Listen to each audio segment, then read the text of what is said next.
स्कॉलरशिपमध्ये मराठी या विषयामध्ये पहा, आपण शब्दसमूहाबद्दल एक शब्द या घटकातले आपण 10 प्रश्न या ठिकाणी घेऊन आलो. लक्षात घ्या, सूचना तुम्हाला काय आहेत, दिलेल्या शब्दसमूहाबद्दल योग्य एक शब्द निवडा. ओके, देन थोडंसं अवघड शब्दांचा प्रश्नसंच आपण सुरुवात करतोय, तरी यातले अनेक शब्दसमूहाबद्दलचे जे शब्द आहेत ते तुम्हाला सोपे वाटू शकतात.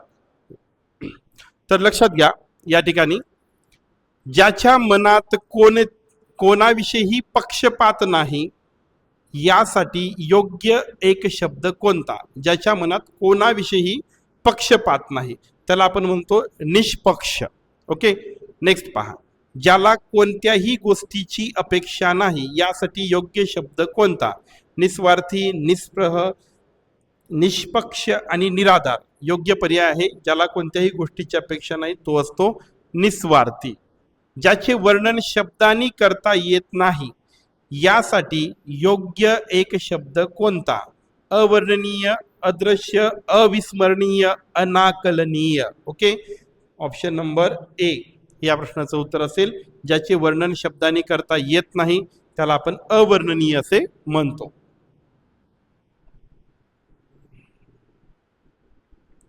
क्वेश्चन नंबर 4 आपण पाहत आहोत.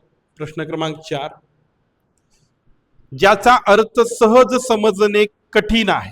ओके, ज्याचा अर्थ सहज समजणे कठीण आहे यासाठी योग्य शब्द कोणता?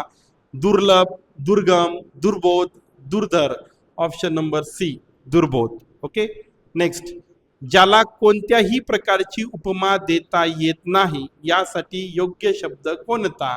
ज्याला कोणत्याही प्रकारची उपमा देता येत नाही. अनुपम, अद्वितीय, अतुलनीय, अनन्य. Option number A Anupam.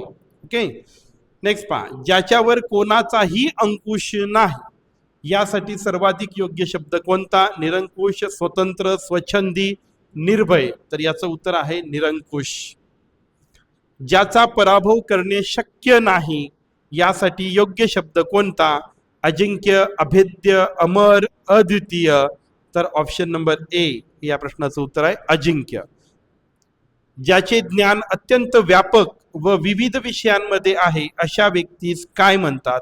सर्वज्ञ, बहुश्रुत, तज्ञ आणि शेवटचा पर्याय जो आहे तो आहे बुद्धिमान. तर या प्रश्नाचं उत्तर येतं बहुश्रुत. ज्याचे ज्ञान अत्यंत व्यापक व विविध विषयांमध्ये आहे. शेवटचे 2 प्रश्न पाहत आहोत. या PDF खाली तुम्हाला आन्सर की पण दिलेली आहे, तीही तुम्ही पाहू शकता आणि या PDF तुम्हाला आपल्या ॲपमध्ये अवेलेबल आहेत. पुढे पहा, क्वेश्चन नंबर 9, ज्याच्यावर विश्वास ठेवता येणार नाही यासाठी योग्य एक शब्द कोणता? अविश्वासी, अविश्वसनीय, विश्वासघातकी, संशयी. तर ऑप्शन नंबर बी या प्रश्नाचं उत्तर असेल. नेक्स्ट पहा, ज्याला स्वतःच्या सामर्थ्याचा गर्व आहे यासाठी सर्वाधिक योग्य शब्द कोणता? स्वाभिमानी, अहंकारी, गर्विष्ठ, आत्मविश्वासी. पर्याय क्रमांक सी हे या प्रश्नाचं उत्तर असेल. तर ही जी 10 प्रश्न आहेत मराठीमधली शब्दसमूहाबद्दल एक शब्द, ही 10 प्रश्न आपल्याला तुम्हाला समजलेली असतील. विद्यार्थी मित्रांनो, हे 10 प्रश्न तुम्हाला तुमच्या वहीमध्ये लिहायचे आहेत. ओके, पर्याय लिहत बसू नका, फक्त हा शब्द लिहायचा आणि या शब्दाच्या पुढे येणारा जो शब्दसमूहाबद्दल एक शब्द आहे तो तुम्ही लिहा. त्याचं रिव्हिजन करा. ज्या वीकली टेस्ट होतात त्या वीकली टेस्टमध्ये तुम्हाला या सर्व प्रश्नांमध्ये म्हणजे तुमच्या आलेल्या प्रश्नांमध्ये याही प्रश्नांचा समावेश असलेला दिसेल. परीक्षेच्या दृष्टिकोनातनं आपला शब्दसमूहाबद्दल एक शब्द याचं सारखं रिव्हिजन करावं लागेल. रिव्हिजन करणे हे आपल्या हातात असतं. ज्या काही गोष्टी तुम्हाला समजल्या नाहीत त्या मी परत समजावून सांगू. ओके, तर या 10 प्रश्नांचा तुम्ही सध्या अभ्यास करा.